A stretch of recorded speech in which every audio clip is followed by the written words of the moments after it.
तो guys super Splendor गाड़ी ট্যাঙ্কি ফুটো হয়ে গেছে।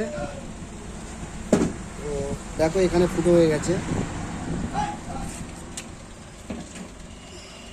পেট্রোল আসছে। তো এটা গ্যাস হোল্ডিং করতে হবে, এর জন্য ফুয়েল মিটার, ফুয়েল পাম্প খুলতে হবে। তো এইগুলো খুলে দিয়ে এটাকে গ্যাস হোল্ডিং করতে হবে। তো নেক্সট ভিডিওতে দেখাতে থাকবো এরপরে কি করছি।